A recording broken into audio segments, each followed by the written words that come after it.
Thank you for visiting our channel. Today I came out to review and also quick unbox this awesome looking Android box. This is Tanggula's X5 2023 edition. This is something that they just brought up and it has two apps. You can do a lot more with this one because this is running the S905X4 chipset. On top of that, this comes with 4GB of RAM, 128GB of storage. That is correct. So we will test it out and we will tell you exactly how this box will really work for you. I do not want to forget that this video is going to be YouTube friendly. So if you want to watch the full video, you can visit our website or you can go to Rumble under our channel and you will be able to view it over there. I do not want to forget, if you haven't subscribed to our channel, click the subscribe button. Make sure you share this with your friends and family. Make sure you click the notification icon, select all in order to get notified once we have a new video out. On top of that, if you have a question, drop them at the bottom of the video. We'll have to help you out ASAP. And don't forget to click the like button. It really motivates us to make these type of videos quickly with a little more detail every time. In here are all the components that are part of the box. It comes with this user guide. Now this is very small, but it has enough information for you to learn about this box. It also comes with another user manual. Now this one is just in black and white, but it has a lot of things that it will talk about, even connecting Wi-Fi. And even if you want to share your screen from your phone, this will really help you out if you have an iPhone or even Android, how that is possible. It also comes with a HDMI cable. It also comes with this power adapter, which is 5 volt 2 amp, and the remote is right over here. It's inside of a little plastic. Now this remote is really nice and tiny, does not have any markings in the bottom.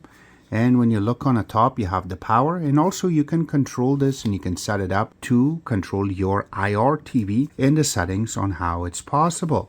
Now when you look in the bottom, you have the navigation key, home, return, and also menu, and the static mouse and the numeric buttons in the bottom with a little delete and the mute button is there. So this way you can play with it. Now it doesn't have channel up and down, it has the rewind and fast forward. On top of that, it has a help button, apps button, and then volume up, volume down. So this way it will really work. Now if you look around it, there's not much that you can talk about, but when you open the back, you can put two AAA batteries. The batteries are not included in the box, but it's very easy to replace or play with it.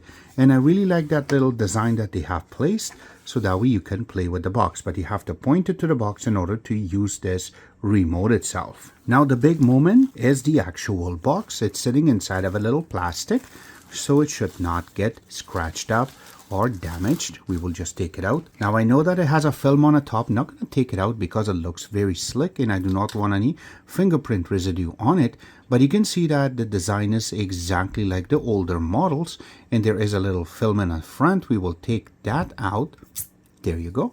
And now we can see it a lot better. So when you turn it on, there's going to be a little LCD in a front that you can see what's going on, the time. Now going on the side of it, there is a TF card reader and then USB 3.0.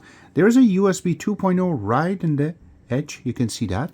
And then you have a LAN connection, and also you have a AV port, and then you have a HDMI connection, which is 2.1. You have an optical audio connection, so you can connect it to your stereo system, and then the power connection, which is 5 volt 2 amps. Now going on the other side, there's nothing there, but when you go on the top, I really like that little design that they have these little cuts, exactly like the older models that they have, but some of them that I have seen before, like the X1, was really nice and red. Looks like this, which in these days this will really not work for you because this has been expired, but it was a really good box. It worked for almost 4 years. You can see the design is exactly the same, the size is the same, that's what I'm trying to say, but the design is really new. And on top of that, you have these little cuts, so these are for ventilation, so you can breathe. Now when you go all the way in the bottom, you have these little legs which are really plastic. So if I put it on the actual table and I want to move it, yes, it will move, but this is really cool, so that way it stays up, and there's little holes so that way it can breathe, and these parts will really help it for it to breathe. And on top of that, you have a little sticker that will give you some information about what type of model it is, and on top of that, how many voltage you need to get this going. And on top of that, the RAM on this is 4 GB it says, and the ROM on this is 128 GB. And there's a little sticker for your MAC address, which I have blocked mine. But this is how nice it is, and let's go through, hook it up, and check it out on the screen to see what it can bring on the table for us. In order to connect it, we're going to connect the HDMI first, and then the power. So once you started it, this will be turning blue, and you're going to see the time, and that's how it will work. So if you put a LAN, then it will have another indicator there. All right, so once you turn it on, this is the first screen you should be seeing, says Tanggula.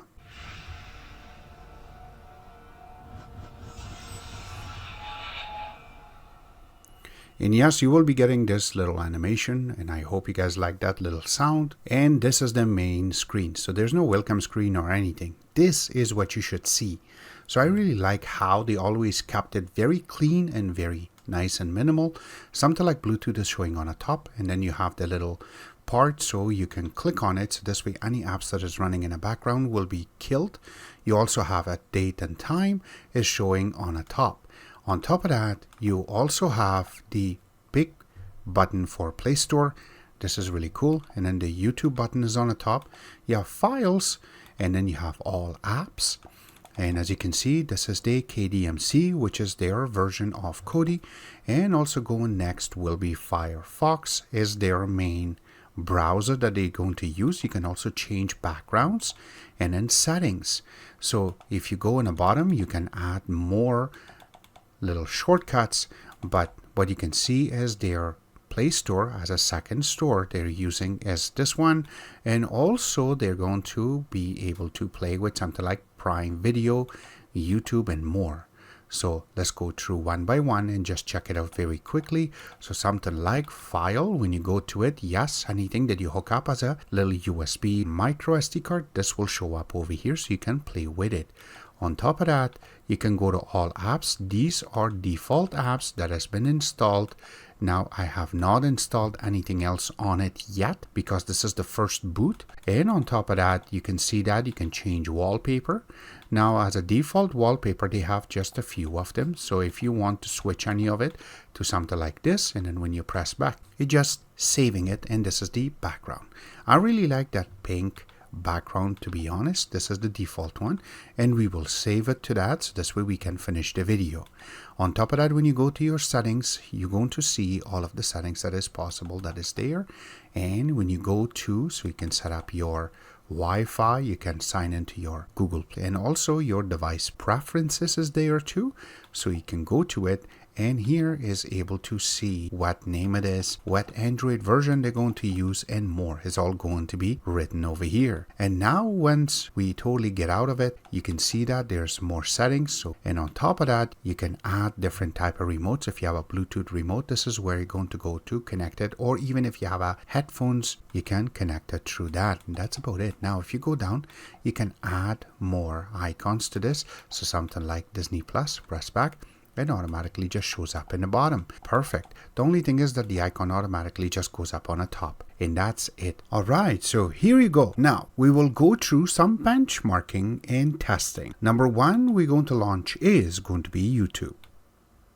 Now under YouTube, you can see that by default it is playing it on 1080p, but we can go as high as 4K. Now this is not it. You can see that right now it is set up on 4K. We're not done yet. Let's check a little bit more geeky. And now as you can see, it is right now running on 1080p, and there's 0 frame drops out of 722 at the meantime, but we are running it on 4K and 20 Hertz or 24 frames per second. Now, if you look on the codecs part, it's using VP9 and OPUS, which is really cool. The colors are really nice. And again, you can see the numbers are start changing, but there's 0 frame drop. This is what we are looking for when we are trying to play with certain apps. And it doesn't matter if it is going to be AV1 or VP9. It has to play it this nice and smooth. Yes, that picture is not really frozen. That is still playing. It was just a little look that the bird was giving us. And I've said about it. Let's get out of this. The next thing we're going to launch will be the Geekbench. Now we have already processed this. For single core, we received 142. For multi-core, we received 490. Remember, this is an S905X4 chipset running on Android 11, so it has to be this good. The next thing we will go to will be the AIDA64. Now, AIDA64 is very good app in order to run and get some raw information out of it, especially when it comes to Android boxes. Now, here is the truth. The name is his TV. The manufacturer is Amlogic. Yes, the main chip is. The model number is written properly, X5 series. And if you look down a little bit, it is running, it is 4 GB of RAM. The total memory is 3750. How much is available is more than half, which is really good. And on top of that, the internal storage on this is 128 GB. And how much is the internal storage? How much is available? And then the extra storage. Now you have to understand that the rest of them is taken care of by the apps we installed, and also it needs the OS to be running, and it needs a little more for partition and then for recovery. The Bluetooth on this is 4.2. The CPU on this is ARM Cortex-A55 running on 2004 megahertz, and you can see it is 4 of them.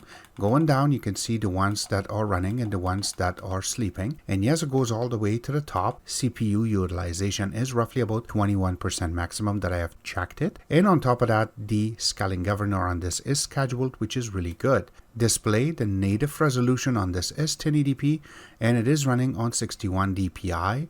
The GPU on this is Mali G31, which is a single core processor running on 60 frames per second. It is on landscape mode all the time. And the OpenGL on this is 3.2, which means that some games that you're going to play, because of the RAM and also the CPU, it will run nice and smoothly for you. The network on this is 5-band is supported. Yes, you will get really good numbers, and you can see right now that what type of numbers you will get from Wi-Fi, which is a really good number again. Now going under Android itself, this is Android 11 Red Velvet Cake, and this is how it is. Now going under the terminal is where we're going to see the actual numbers. So you can see that it is 63.7 and it is not going above that, which is good, but the RAM itself is about 66.7. So if it reaches about 70 or a little bit higher, would be very hot. The battery, don't worry, we do not have battery on this. The next part is going to be codecs. Now, I have to mention that a lot of the other boxes do already have some of them, but this thing has a little bit new ones. OPOS is there, yes. VP9 is there. AV1 is the one that we are looking for, and it's right over here, so which is really good. That means is this will play a lot of videos for you and digitizing it a lot better. So that's why this chip is higher than the other chips for the meantime. The next thing will be the video testing. Let's see how good it will play the videos. Now playing the 1080p video, we already have it. And you can see that it plays it very nicely. And if I have to bring the volume up, yes, it has a sound properly. And there's no stop to it and there's no pause to it, which makes a lot of sense. Playing video through this box, it is a breeze. Now here's the 4K video. Yes, as soon as it starts playing, it will be freezing a little bit. But once it starts smoothing out, you will see that everything is running properly. There is a little glitches right now. It looks like it's the USB that we connected, but it is playing it very nicely. And there's the birds. You can see that these are running really smoothly. So these little pauses can be from the video itself, but I do not see any kind of little pauses, as you can see right now, for the actual bird that is running. But because this is so deep and it has so much into it, yes, you will see certain things not working properly. So that part is really cool too.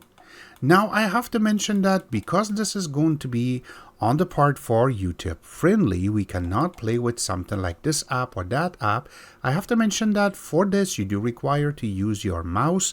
It does not go over 480p, and for this one, it does not go over 1080p, but the regular static mouse that comes with it will work perfectly for you to play the videos.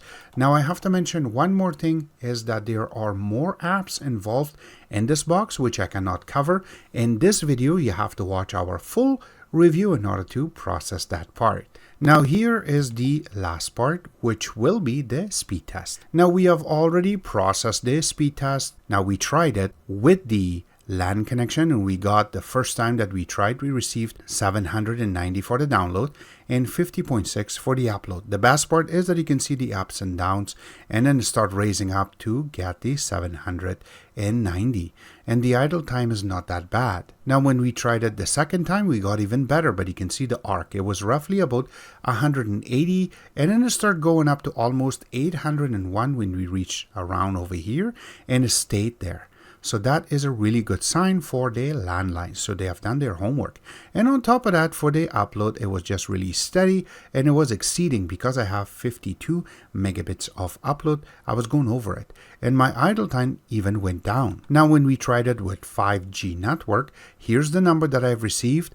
It's supposed to be a little bit higher. It went up a little bit, but then the steady stayed on 186. So that is a really good number again, but for my upload, it just steady stayed really good on 53.7, and you can see that my idle time is really low. Now when we tried it for the second time, it looks like it started bouncing up and down and stayed about 127 for my download and 50.4 for my upload, which means is it's working pretty good on the 5G network. Just depends how far you are from the router in order to get a proper number. And you can see my idle time went down a little bit, but again, it's good to be lower idle time. And that's about it for the network part. I know they have done their homework and they have done the drivers properly in order to get this working nicely. All the links will be available in the bottom where you can order it from, except that I hope you guys like our video. If you do like it, click the like button, subscribe button on the top, comment on the bottom. Always remember to visit our own website, which is xctex.info. Like us on Facebook, follow us on Twitter, Instagram, and other social networking places, and thank you.